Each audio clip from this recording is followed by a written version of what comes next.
How do you write a standout HBS admissions essay? Well, my answer may surprise you. Your goal isn't to wow with fancy adjectives or to share spectacular achievements that admissions officers have never otherwise read or heard about. Instead, your HBS admissions essay is your opportunity to share your values, to stand out on the basis of who you are and what you stand for. Hi, I'm Jeremy Shinewald, founder of mbaMission, and I've reviewed thousands of HBS application essays. And I even co-wrote the book, What Matters and What More, where a colleague and I critiqued 50 successful essays by those admitted to HBS and the Stanford GSB. Today I'm going to share some insights into how to write your HBS essay using an example from my book. Let's start with some important background. What is the HBS essay question? And we say question because there's only one, and it is, quote, as we review your application, what more would you like us to know as we consider your candidacy for the Harvard Business School MBA program? What can we say about this question? Well, wow, is it open-ended? It's so open-ended that many applicants have no idea where to start. The whole essay hinges on the word more. What more would you like us to know? So the admissions committee should know a lot about the path that you've taken via your resume and short answers. They should also know about your professional performance and character via your recommendations. But through your essay, they're going to truly learn more about you. As I said earlier, they're going to learn more about your values, possibly even about your soul. So let's review an essay from my book, a successful essay that we've titled, Shh, Can You Hear Me Listening? If you have the book, pause this video and take a moment to read the essay now, or alternatively, you can download this essay via the link in the description below.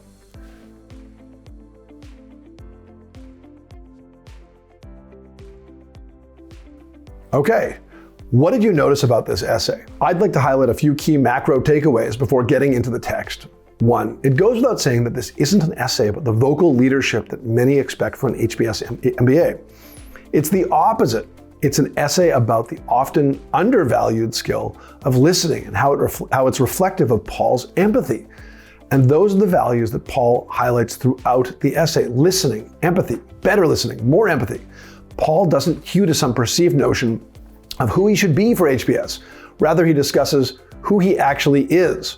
By doing so, he gets to that authentic place. He shares his soul. Two, this, like many HBS essays, is a story of growth and change. We have a sense of both who Paul was and who he is now.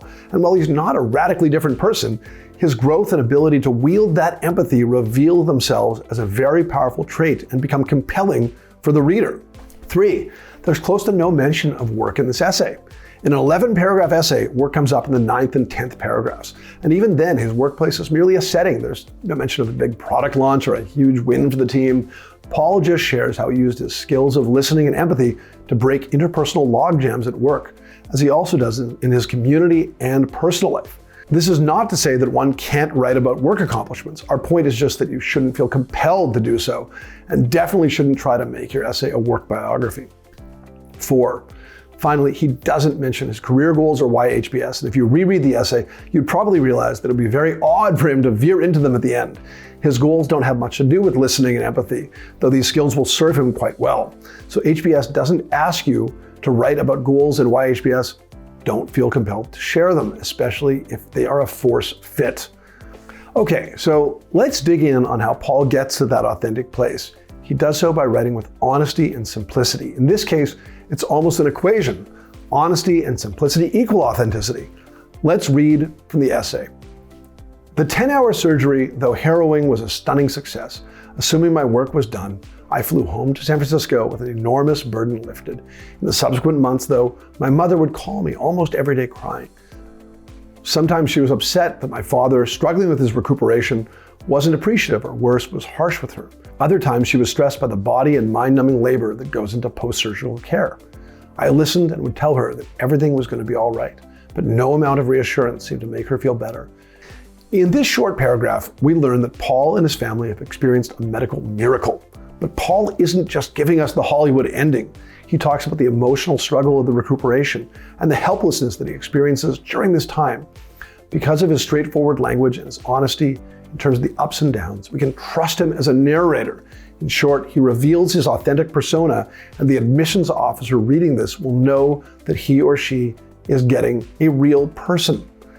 I'd like to highlight that simplicity in more detail via another part of this essay.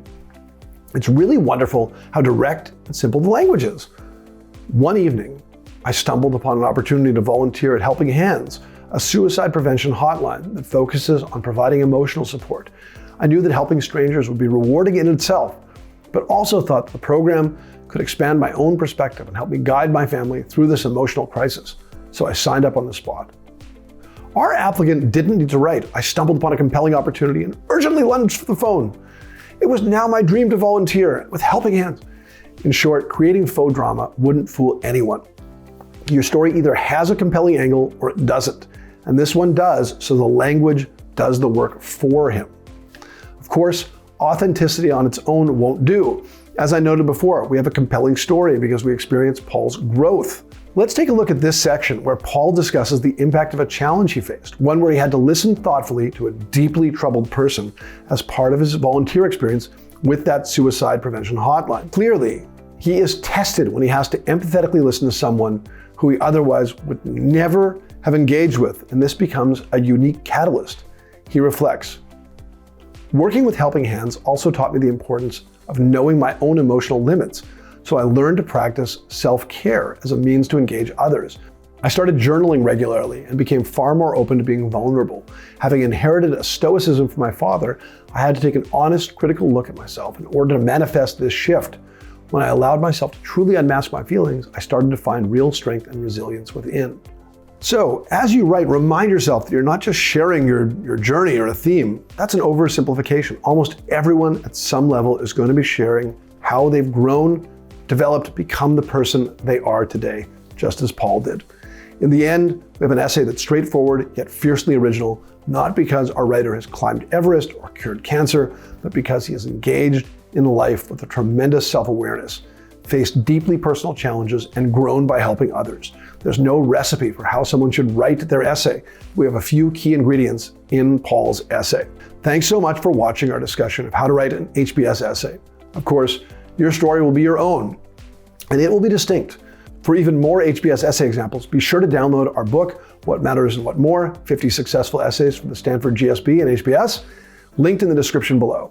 If you'd like to learn more about what your best story just might be, or if you have any questions about your profile, then please take us up on our free consultation. Members of our team are available to connect and give you thoughtful advice and feedback. And remember, if you enjoyed this video and want to get more MBA admissions and application tips, don't forget to like it and subscribe to our channel.